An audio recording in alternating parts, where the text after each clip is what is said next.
Hello everyone, and welcome to the random roller coaster review for June of 2024.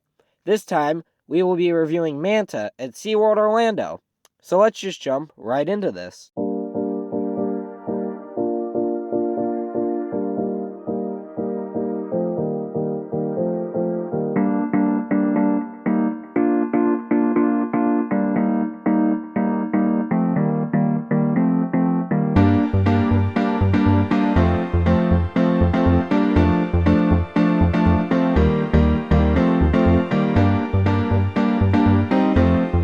Let's start off with some basic facts about the ride.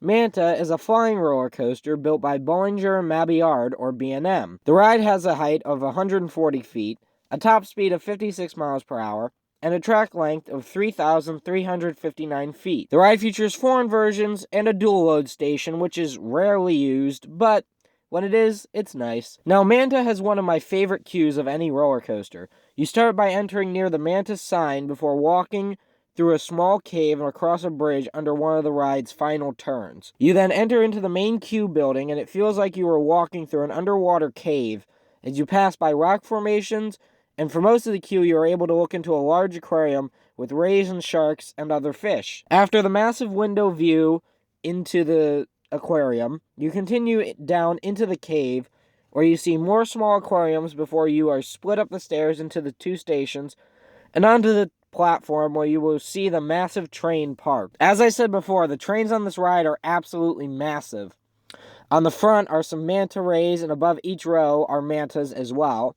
The seats feature the vest restraint style with leg restraints, and overall they are pretty comfortable, but the flying position in general isn't the best. But it is honestly quite fun to chassis up, which is where you go from a sitting position to a lay-down position in the station as you get to shift around into your seats, and it's comfortable until you hit the final brake run and have to sit there for 10 minutes. Then, not so comfortable. But now, let's get into the actual ride portion. After the train chassis up, it dispatches from the station through a small zigzag, and depending on which station you're in, will depending on if you start by turning left and ending right, or starting by turning right and ending turning left. After passing through some feeder wheels, the train ascends the 140-foot lift while some ethereal music plays.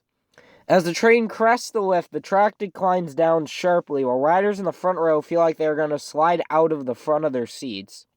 But don't worry, you're perfectly safe as for the vest restraints, which help hold you in a little bit better than other traditional coaster restraints. After disengaging the lift and going through that downward sloped section of track just for a second, the track banks and turns sharply 180 degrees right while diving. This maneuver provides amazing whip and a nice weightless feeling. The track unbanks and pulls up before it dives down, providing a small floater pop. The track then pulls out with riders now on their backs in a stupidly forceful pretzel loop. The train ascends back up and banks left before turning 180 degrees in a swooping turn high above the ground, before going through an inline roll that provides decent whip and a small airtime pop at the top. The train exits the roll banked right and traverses a 270-degree right-hand turn, getting super close to the brand new Penguin track, before passing through the middle of the pretzel loop and entering another 0G roll to the left, providing a good pop of airtime and whip. The train then ascends up in a small pop into the mid-course brake run, which runs along the backside of the station. After passing through the mid-course, which doesn't typically hit too hard, the train then dives down to ground level in a small airtime pop before banking so that riders are completely sideways, and turns right, swooping over a pool of water while fountains splash below. The train pulls up and goes through a 180-degree right-hand overbank turn over the queue while passing by a waterfall. The train then rises up and passes through another 0G roll for the final inversion, this time to the right, similar to the other one before, in feeling at least, as far as a small airtime pop and a good bit of whip, before the track turns 180 degrees to the left in a tight turn before it ascends, and the brakes absolutely slam on as you enter the final brake run, ending the ride. Overall, Manta is a super fun flying coaster with great pacing and really good forces.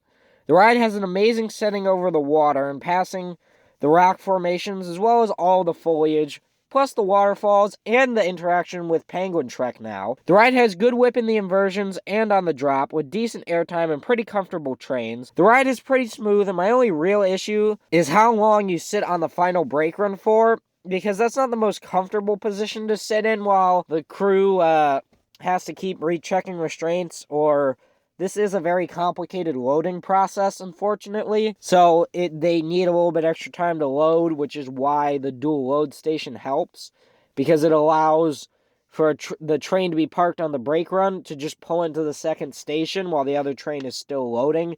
So that way riders aren't sitting there in an uncomfortable position. But in my overall rankings, Manta ranked at number 38 out of 231, which is really good considering the coaster and the fact that flying coasters and inverted coasters aren't really my favorite type of coaster, but Manta is definitely a really solid ride, and I would say the third best coaster at SeaWorld Orlando, at least for now. That's all for this time, and I'll see you all next time on another adventure.